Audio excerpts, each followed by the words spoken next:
ಅಮ್ಮ ಅಮ್ಮ ಹೇಳಿ ಅಮ್ಮ, ಈಗ ಚೆನ್ನಮ್ಮ ನೀವು ಒಟ್ಟಿಗೆ ಒಂದೇ ಸ್ಕೂಲ್ ಹೋಗ್ತಿದ್ರಿ, ಹೇಗಿತ್ತು ಅವತ್ತಿನ ದಿನಗಳು ಹೇಳಿ? ಅವತ್ತಿನ ದಿವಸ ಚೆನ್ನಾಗಿತ್ತು, ಇವತ್ತಿಗಿಂತಲೂ ಅವತ್ತು ಚೆನ್ನಾಗಿತ್ತು ನನಗೆ.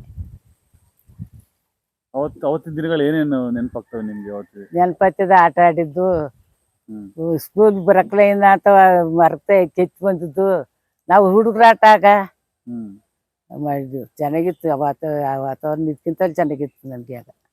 ಈಗಲೇ ಹಾಕಲ್ಲ. ನಿಮ್ಮ ಅಕ್ಕ ಅವರು ಎಲ್ಲ ಕ್ಲಾಸ್ಮೇಟ್ ಸ್ಕೂಲ್ ಹೋಗ್ತಿದ್ರಿ? ಅದೇ ಸ್ಕೂಲ್ಗೆ ಹೋಗ್ತಿದ್ದು. ಅವರು ಆಗ ಸ್ಕೂಲ್ನಾಗ ಹೋಗೋಯ್ತು, ಸ್ಕೂಲ್ ಬಿಟ್ಟಿದ್ರು.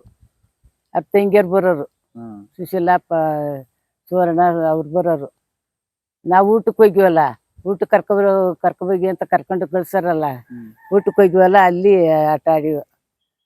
ಅವ್ರ ಮದ್ವೆಗೆಲ್ಲ ನೀವು ಹೋಗಿದ್ರ? ಹೋಗಿದ್ದೆ. ಹೇಗೆ, ಎಲ್ಲಿ, ಯಾವ ಊರಿಗೆ ಮದುವೆ? ಅವ್ರು ನಡ್ಕೊಂಡ ಬಂದ್ರು, ಹರದನಹಳ್ಳಿಯಿಂದ ಮಿತ್ಕೇರಳ್ಳಿ ನಡ್ಕೊಂಡ ಬಂದ್ರು.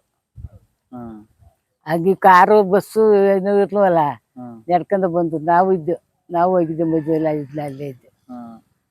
ಇತ್ತೀಚೆಗೆ ಯಾವಾಗಾರ ಭೇಟಿ ಮಾಡಿದ ಚೆನ್ನಮ್ಮ? ಅದೇ ಹೋಗಿದ್ದೆ, ಬೆಂಗ್ಳೂರ್ಗೆ ಹೋಗಿದ್ದೆ. ಒಂದು ಮೆಟ್ಟಿ ಬರೋ ಭಾರತ ಗೋಪಾಲ್ ಕರ್ಕೊಂಡು ಹೋಗಿತ್ತು. ಆಗ ಬರ್ತಡೇ ಅಂತವ ಎಲ್ಲ ಹೋಗ್ತಿದ್ರು, ಬಂದು ಮಾತಾಡ್ಸ್ತೇವೆ. ಅಲ್ಲಿ ಈಗ ಬಂದಿದ್ರಲ್ಲ, ಬೆಳಿಗ್ಗೆಲ್ಲಾರ ಬರಕಾಯ್ತಾರ ಅಂತ ಅಂದ್ರು. ಅಲ್ಲಿ ಆಗ ನಾವು ಲೇಟ್ ಆಯ್ತು, ಬರೋಯ್ತು ಬಸ್ಸು ಅಂತ ಹೇಳ್ಕೊಂಡು ಇದು ಮಾಡಿದ್ವಿ. ಬರ್ತೀವಿ, ಇಲ್ಲೇ ಇರಿ, ಅರ್ಜೆಂಟ್ ಹೋಗ್ತಾ ಇದ್ವಿ, ಏನು ಮಾಡೋದು, ಇಲ್ಲೇ ಇರಿ ಅಂತ ಹೇಳ್ಬಿಟ್ಟು ಹೋದ್ರು. ಗೋಪಾಲ್ ಬೇಡ ಬರಕಾತ, ಲೇಟ್ ಐತೆ ಅಂತ ಕಟ್ಲೈತೆ ಅಂತ ಕರ್ಕೊಂಡ್ಬಂದು. ದೇವೇಗೌಡರಿಗೆ ಚೆನ್ನಮ್ಮವ್ರ ಮದ್ವೆ ಆದ್ಮೇಲೆ ಪ್ರಧಾನಿ ಆದ್ರು, ಒಳ್ಳೆ ಅದೃಷ್ಟ ಬಂತಲ್ವಾ? ಅದೃಷ್ಟ, ಯೋಗ ಅವ್ರಿಗೆ. ಮೊದ್ಲಿಗೇನು ಕಾಲ್ನಡಿಗೆಲ್ ಬೆಟ್ಟ ಮೇಲೆ ಕಾಲ್ನಡಿಗೆ ನಡ್ಕೊಂಡ್ ಬಂದ್ರು ಮೊದ್ಲು.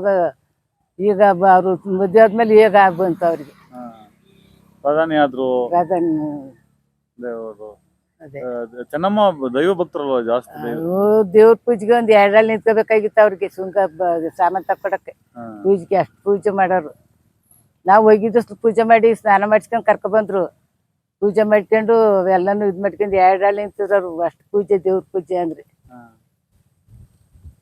ಈಗ ಎಲ್ಲ ದೇವೇಗೌಡರು ಪ್ರಧಾನಿ ಆದ್ಮೇಲೆ ಚೆನ್ನಮ್ಮ ಎಲ್ಲ ಅನುಕೂಲ ಮಾಡ್ಕೊಟ್ಟಿದ್ರು ಎಲ್ಲರಿಗೂ. ನಮ್ಗೆ ಅಷ್ಟದ ಹಳ್ಳಿ ಮುಂದರಿತಿರ್ನಲ್ಲ, ಅವ್ರು ಮಾಡ್ಕೊಡ್ತಾ ಇಷ್ಟು ಮುಂದರಿತಿರ್ನಲ್ಲ, ಮಾಡ್ಕೊಟ್ಟಾರೆ. ನೆನ್ಕೋಬೇಕು ನಾವು. ನಿಮ್ಮ ಹೆಸರು? ದೇವಮ್ಮ.